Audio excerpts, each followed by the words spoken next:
The desert wind hadn't even shaken off my boots by the time I turned onto Willow Creek Lane. After 15 months deployed overseas under a classified counterintelligence op, I wasn't looking for medals or parades. I just wanted to see my kids, my 6-year-old twins, Emily and Noah, and hold my wife in my arms.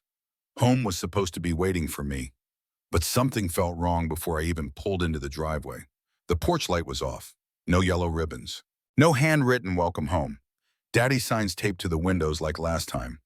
My wife Elaine's Highlander sat in the driveway, but next to it was a sleek black BMW X7, too polished, too new, and definitely not mine. The blinds were different. The doormat had been changed. Still, I smiled. Maybe she just redecorated. I grabbed the stuffed fox Emily adored and the Lego spaceship I'd picked up in Dubai for Noah. I walked to the front door, reached for my key. It didn't fit. Not a jam. Not rust. Changed. I stood there a moment, the Nevada sun beating down on my neck, trying to understand. Then I knocked. The door opened slowly. Elaine stood there in yoga pants and a designer top holding a protein shake. No smile, no emotion, just a look like she was staring at a ghost. "Mitchell," she said flatly, like I was the mailman, not the man who'd been in firefights and briefing rooms thousands of miles away, all so she and the kids could live in peace. Behind her, a man appeared. Broad shoulders, CrossFit body, designer watch, shirtless. "Who's this?" I asked quietly, gripping the toys a little tighter. Noah peeked out from behind the man's leg. Emily stood beside him. "Daddy," she said uncertainly. The man rested a hand on Noah's shoulder. "Kids, go to your room." And they did, without hesitation. Elaine didn't blink. She stepped away for a moment and returned with a black garbage bag. She shoved it into my chest. My old Army uniform spilled out ribbons, medals, insignia crumpled like yesterday's laundry. "We moved on," she said. "Jeremy is their dad now. Just sign the divorce papers. Save yourself the embarrassment." Jeremy. So now he had a name. He leaned against the doorway like he owned the place. "Your deployment was the best thing that ever happened to them." I didn't punch him. I didn't raise my voice.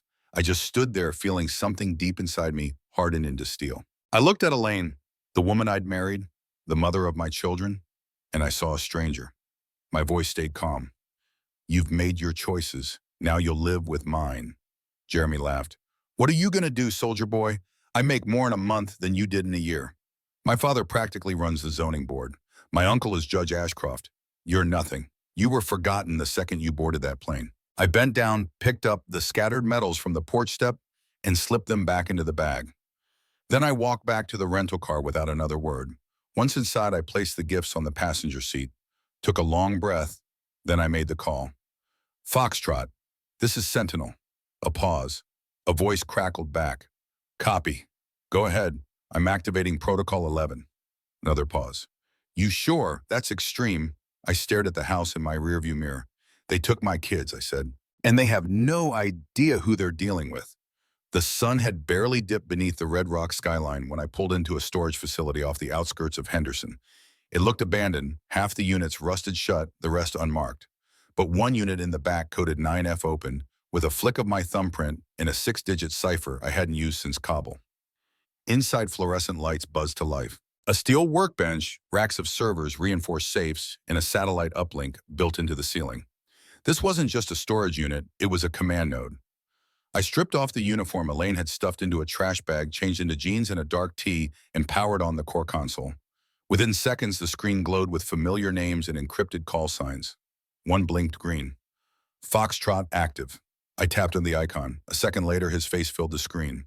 Older now. Beard streaked with his gray, still sharp as hell. "Jesus," Mitch Foxtrot said, shaking his head. "Last I heard, you were lecturing cadets in Norfolk. Then you ghosted." "I was deployed under Task Indigo," I replied. "Couldn't disclose." "Still can't." He whistled low. "So if you're calling me, something bad's gone down." "They took my family," I said flatly. "My wife replaced me. Some real estate punk named Jeremy Ashcroft. The twins think I'm gone. Or worse, dead." Foxtrot's face darkened. "Tell me what you need. I need background on Ashcroft. Full trace. Financials, connections, offshore, dirty laundry." "You sure you want to go scorched earth?" "They started the fire." He nodded once. "You got it." As he worked the digital side, I reached out to Dana Morales, former JAG Corps attorney. We hadn't spoken in 5 years, but her response was instant. "Bring me everything. If they touch custody while you were under classified deployment, I'll bury them in federal precedent." Hours later, the profile started coming together. Jeremy Ashcroft, 38, son of William Ashcroft, head of Ashcroft Development Group, a Nevada-based real estate giant known for luxury properties and political contributions. Nephew of Judge Randall Ashcroft, a prominent family court judge in Clark County. Jeremy was currently engaged to Elaine Cross, though no official record of marriage had been filed. Foxtrot traced multiple offshore shell companies under Jeremy's name, including accounts in the Caymans, Singapore, and the Isle of Man. He also unearthed encrypted messages referencing zoning manipulation, backdoor land grabs, and campaign donations skirting legal thresholds. You're looking at a full-scale corruption web, Foxtrot said, and your ex is tangled right in the middle. I leaned back in the metal chair processing. Elaine never cared about power or politics, at least not the woman I'd known. But 15 months is a long time for ambition to root itself. Then came the kicker. Foxtrot played an audio file, Jeremy in conversation with an unknown associate. She's useful. The nurse image makes her look clean. She handles the prescriptions. The court stuff, my uncle's got that. And the kids, their leverage. I clenched my jaw so tight I thought my molars might crack. They're not leverage, I said. They're mine. By dawn, Foxtrot had something else. Check your Dropbox, he said. Surveillance from Ashcroft's office. Last night, he got a call. I opened the file. The timestamp read 02:13 a.m. Jeremy's face appeared on a security cam feed. He was pale, sweating, talking on the phone. Who are you? He shouted into the receiver. How do you know this stuff? A distorted voice answered calmly. We know everything, Jeremy. Every dollar, every file, every lie. This is your only warning. Jeremy threw the phone across the room. I closed the file and activated the next phase. They thought I'd go quietly, thought I'd accept being replaced like a defective part. They forgot what I do for a living. I don't just gather intelligence. I build consequences. Clark County Family Court didn't look like the kind of place where wars were fought. Beige walls, worn carpet, a water cooler humming in the corner. But I'd seen worse battlefields. This time I wasn't fighting insurgents. I was fighting for my kids. Elaine sat across the waiting room, legs crossed, phone in hand, ignoring me completely. Beside her, Jeremy scrolled through emails like he wasn't about to be exposed in open court. He wore a tailored suit and a smug grin. That grin said everything he thought his money, his name, and his uncle would make this go away. He didn't see Dana Morales walk in. She wore a fitted charcoal blazer and moved like she still commanded a courtroom in a war zone. When she nodded at me, it wasn't polite, it was tactical. He's not presiding today, she said under her breath. Who, Judge Ashcroft? She replied. Recused. We got Caraway instead. I felt my pulse settle. I'd read Caraway's opinions. She didn't play politics. A clerk opened the door. Hearing 47B, cross versus cross, please step in. The courtroom was clean and cold like a surgical room. Judge Linda Caraway sat at the bench flipping through our case file. She glanced at Elaine, then at me. Let's begin, she said. Dana stood. Your Honor, we are seeking emergency custody on behalf of Mr. Mitchell Cross. While deployed under classified orders, Mr. Cross was denied communication with his children, misrepresented to them as absent, and replaced in their lives without cause or court permission. Caraway looked up. Is that true, Mrs. Cross? Elaine blinked, clearly caught off guard. He was gone for over a year. The kids thought he abandoned them. Jeremy's been a stable presence. We have documentation, Dana interjected, showing Mrs. Cross explicitly told Mr. Cross not to contact the children. Text messages, voicemails. Dana handed over a folder. In the other phone. The judge flipped through it. We also have 3 neighbor statements confirming Mr. Ashcroft's regular overnight presence while Mr. Cross was overseas. School records showing the children's academic and behavioral decline during this period. And she added, pulling out one final page, a sworn affidavit from the children's former therapist indicating signs of emotional confusion due to an abrupt replacement of paternal identity. Jeremy leaned toward the judge. Your Honor, my Uncle Caraway raised a hand, cutting him off. Your uncle is not presiding, and I strongly advise you not to bring up family court politics again in my courtroom. He sat back, jaw tight. Elaine's voice trembled. This is all being twisted. Mitchell was never around. He chose the job over us. I spoke for the first time. I didn't choose the job over my family. I chose the job to protect them. And I came back to find a stranger standing in my living room, telling my kids to call him Dad. Caraway set down the papers. I've seen enough. She folded her hands. This court grants Mr. Cross temporary full custody, effective immediately. Mrs. Cross will receive supervised visitation every other weekend, pending a full psychological evaluation and review of her household environment. Mr. Ashcroft is to have no unsupervised contact with the children until further notice. Elaine gasped. Jeremy stood like he was going to protest, but Dana was already whispering into her phone, securing the enforcement order before either of them could react. Court adjourned. The gavel cracked like a gunshot. Outside, as we stepped into the morning sun, Jeremy grabbed my arm. "This isn't over," he hissed. "You don't know who you're messing with." I looked him dead in the eyes. "No, Jeremy. You don't know who you're messing with." He let go. Dana chuckled beside me. "You sure you're not interested in law school?" I smiled faintly. "Only if I get to choose my enemies." Jeremy Ashcroft's penthouse sat on the 47th floor of the Monarch Tower, all glass and arrogance. The kind of place that screamed, "I win," even when he was losing. He and Elaine were celebrating that night, champagne flutes, clinking steak, sizzling music drifting from smart speakers embedded in the walls. From the outside, they looked like a power couple brushing off a minor legal hiccup. Inside, a storm was coming. Elaine swirled her drink, clearly trying to convince herself she was still in control. "I can't believe she gave him full custody." Jeremy chuckled, sipping bourbon. "Temporary. That judge's tone reeked of bias. We'll bury this next round. I've already got PR running damage control."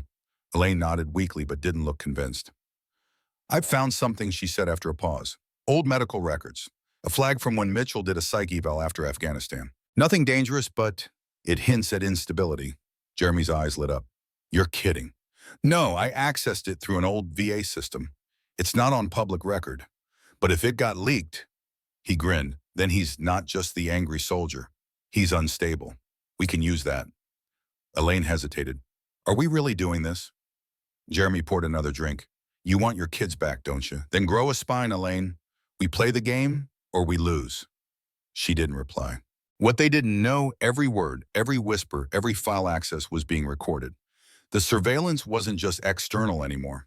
It was inside the walls. They were being watched.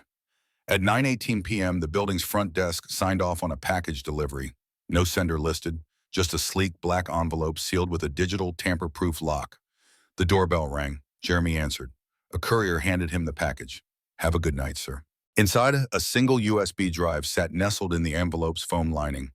Jeremy plugged it into his laptop, curious. The screen flickered. "You should have stopped." A video file began to play. First came footage of Jeremy speaking with a known zoning official over dinner detailing an illegal arrangement for a new high-rise downtown. Then a screen capture of bank transfers money wired to a political action committee linked to his father's firm. Then came the more personal content, Jeremy in Lake Tahoe with a woman half his age. Not his fiancée, and definitely not legal drinking age. Elaine gasped. "What is this?" But the final video made her freeze. It was surveillance footage of the room they were standing in from just minutes earlier. Jeremy staring into the laptop. Elaine sipping champagne. The timestamp current. The camera angle impossible. Jeremy jumped up, scanning the walls. "Where the hell is that camera?" The laptop chimed. A voice played through the speakers. "You should have walked away, Jeremy." Elaine backed toward the kitchen, eyes wide. "Instead, you declared war on someone trained to win wars. You made a fatal error. You underestimated the father." Jeremy slammed the laptop shut and yanked the USB, but the screen stayed on. Another file opened automatically, an active countdown, 23 hours, 12 minutes. Upload to DOJ Sec State Medical Board press wire. "Scheduled," Elaine screamed. "Jeremy, what did you do?" He stared at the screen like it might bite him. "I didn't think he'd go this far," she shouted. "We tried to destroy him." A phone rang. Jeremy hesitated, then answered. "Who are you?" he barked into the receiver. My voice came calmly through the line. "You already know who I am. What you haven't figured out is what I'm still capable of." I ended the call. Then I waited. At 3:27 a.m., inside the steel confines of Unit 9F, I watched Jeremy pace like a trapped animal through a network of security feeds. Elaine hovered in the background, face pale, clutching a phone like it could save her. I'd seen warlords break slower than this. Foxtrot's voice buzzed through the earpiece. "Ashcroft's office network is crumbling." I hit the back door on their offshore logins, emails, wire transfers, real estate fraud. "It's all there. Copy," I said. "Package it. Keep it clean." This isn't just leverage. This is evidence. On a second screen, my attorney, Dana Morales, reviewed a draft injunction against Ashcroft Development for abuse of zoning privileges and ethical violations tied to Judge Randall Ashcroft. She moved like a prosecutor sharpening her blade. The pieces were aligning, but not everyone approved. General Reeves' name blinked across my private channel. I tapped the screen. "Mitchell," he said, voice low and stern. "I've been briefed. You're using off-grid intel assets for personal matters." Not personal, I replied. They targeted my children. This isn't the battlefield, he warned. You start setting legal precedents using surveillance and blackmail, someone's going to push back. Hard. Let them, I said. They won't find anything clean enough to hold up in court. I'm operating in shadows, not breaking sunlight. Reeve exhaled. I pulled your file for a reason. Because I believed you could carry burdens no one else could. But don't become what we send you to fight. I won't, I said. I'm building truth. Just making sure it detonates at the right time. When the call ended, I returned to my console. Phase 3 of Protocol 11 had begun. Foxtrot's compiled dossier contained over 500 pages. Jeremy's involvement in illegal zoning fast tracks. Bribes disguised as consulting payments. Ties to shell companies inflating property appraisals. The offshore accounts tied to PACs. Leaked internal messages referencing Elaine's misuse of medical access for prescription records and confidential data. The final section, a sealed folder marked failsafe.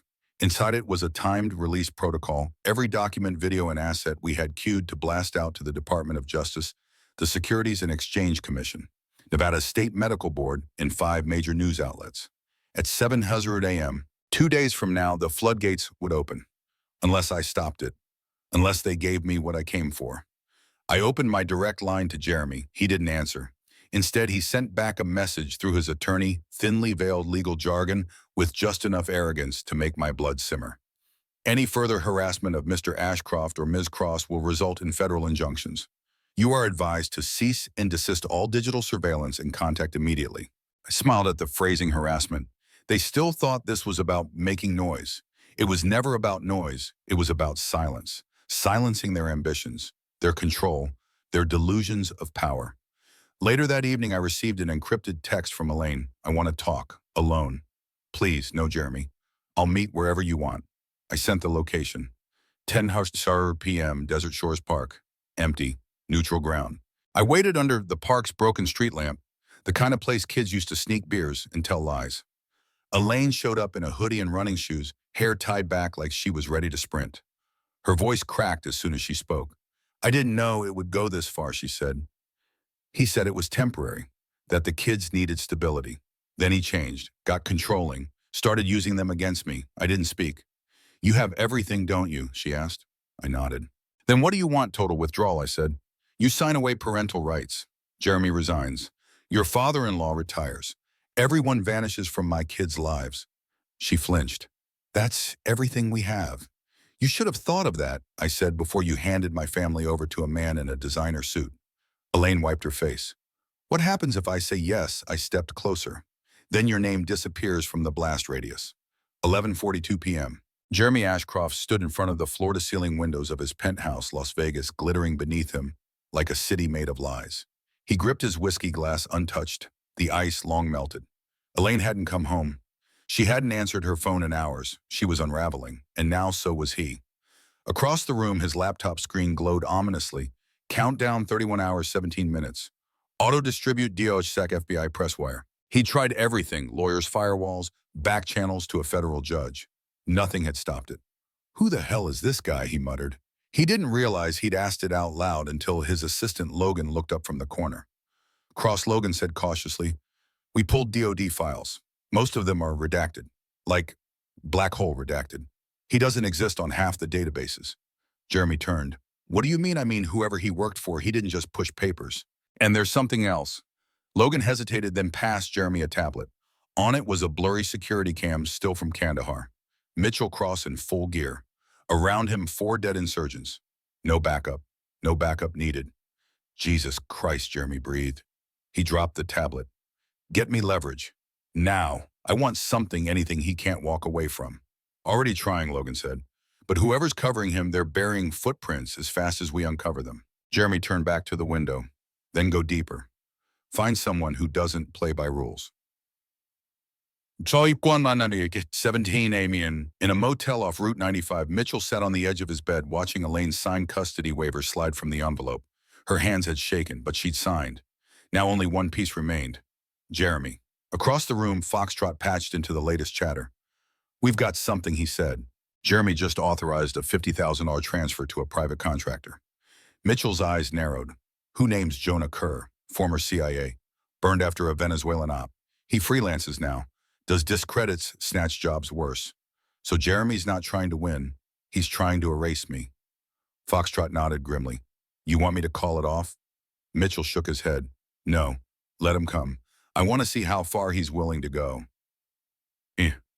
3:02 a.m. Elaine burst into Jeremy's office, makeup smeared, eyes wild. You hired someone to kill him. Jeremy spun. I didn't say that. You didn't have to.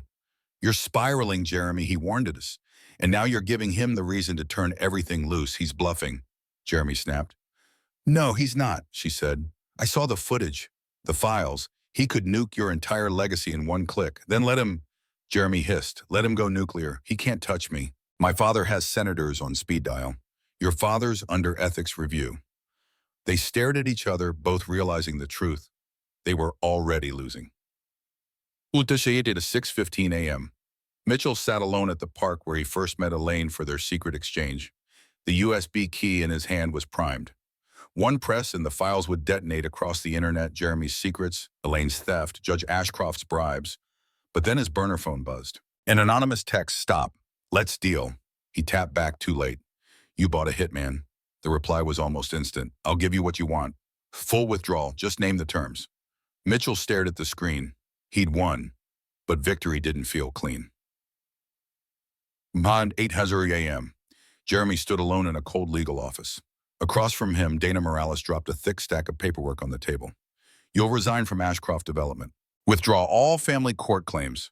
You will publicly cut ties with Judge Ashcroft, and you'll leave Nevada within 72 hours. Jeremy looked down at the documents. And if I don't, Dana handed him a phone.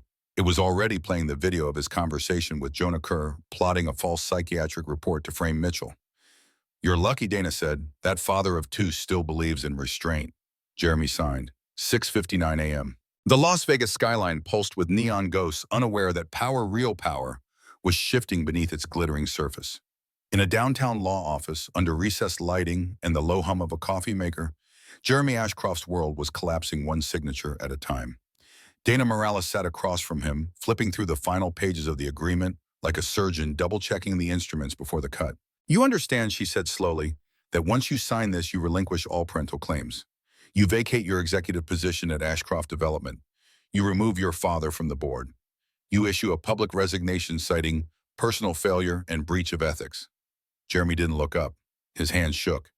The pen dragged against the paper like a man carving out his own obituary. I want to speak to him, he whispered. Dana raised a brow. Jeremy nodded.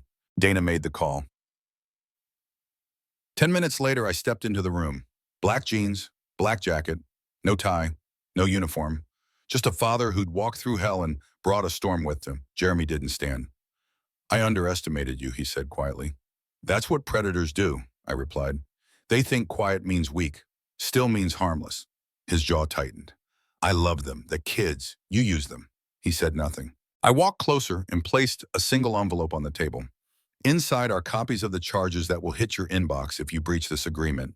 Emails, wire transfers, phone calls, audio, video.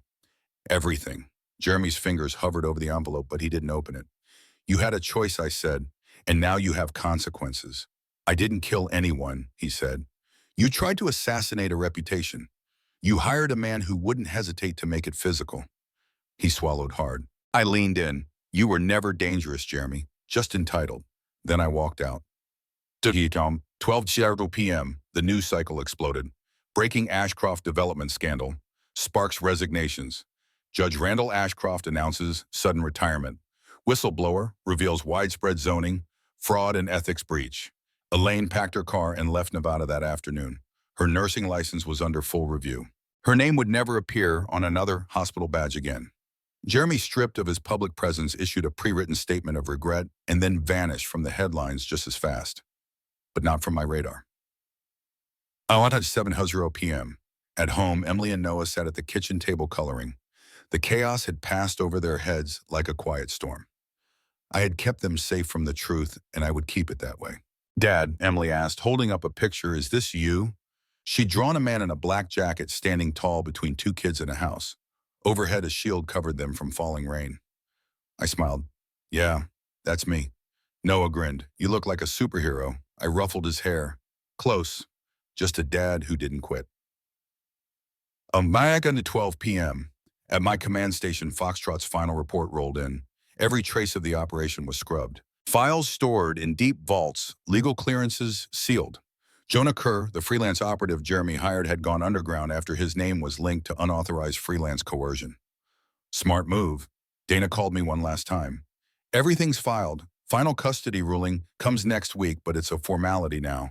Thanks, I said, for standing beside me when the system wouldn't. She paused. You're a dangerous man, Mitchell, but you used your power to protect. That matters. After she hung up, I stared out the window. The city had gone quiet, but I hadn't. Till at 1 p.m., I opened my encrypted journal. One final entry. They tried to take my children, my name, my place. But I'm not a shadow you erase. I'm the man who watches from the dark and answers with light. Justice doesn't always wear a badge. Sometimes it wears scars, and it never sleeps. 3 months later. The Nevada heat had softened by fall. The desert no longer shimmered like a threat, but breathed gently like an old friend. I'd moved the kids and me north to Reno, far from the glass towers, the political games, and the people who once thought they could rewrite our family like a legal memo. Our new home was small but solid. It backed up to a pine-lined trail and had a view of the mountains. The walls were still bare. We were building something new. Slowly, quietly, permanently. The twins were adjusting. Emily had joined a nature club. Noah was playing soccer. They smiled more, slept better, laughed freely. The kind of things you don't realize you've lost until they come back. I sat on the porch that evening, sipping a cup of coffee, watching them race each other across the yard. The air was crisp. The silence wasn't ominous anymore. It was peace, real peace. My phone buzzed in my pocket. General Reeve. I debated answering. But after a few rings, I picked up. Mitchell, he said. We've got something in D.C. nasty. A political contractor pulling strings with foreign shell firms. Off the books. We need someone who can make it disappear quietly and cleanly. I looked out at Emily, chasing fireflies, Noah pretending to be a dragon with a towel tied around his neck. I'm out, I said. Reeve was silent for a moment. Then I thought you might say that. Still, protocol requires I ask. You've got better options. Hungrier ones. You were never hungry, he said. You were disciplined. That's why we trusted you. Then trust me now, I said. This is where I stay. My war's over. Reeve chuckled softly. You sure? I smiled. I'm sure. We ended the call with no ceremony. I slid the phone back in my pocket and walked down the porch steps.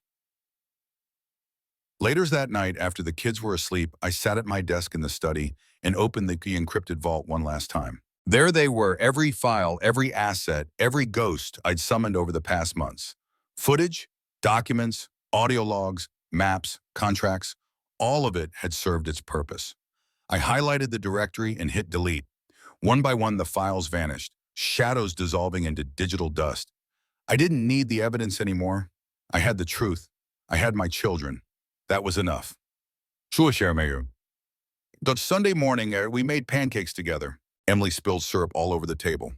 Noah tried to flip his own and hit the ceiling. I didn't scold them. I laughed until my ribs hurt. We took a hike afterward. The three of us. No security detail, no earpiece, just trail mix sneakers and the sound of pine needles crunching beneath our feet. Halfway up the hill, Noah tugged at my sleeve. Dad, were you really a spy? I paused. Something like that, I said. Did you fight bad guys? Sometimes, he squinted up at me. Did you win? I looked at them, my son, my daughter. Their eyes bright, their futures intact. Yeah, I said. I did. Emily grabbed my hand. Can we go faster? I want to see the view. We raced up the trail together, breathless and grinning, the wind at our backs. That night, I closed my journal. Not a digital file, not a classified log, just ink, paper, truth. This isn't the end of a mission. It's the beginning of a new watch. They tried to erase me, but I wasn't built to vanish. I was built to endure. And no matter the hour, no matter the mada, sentinels never sleep.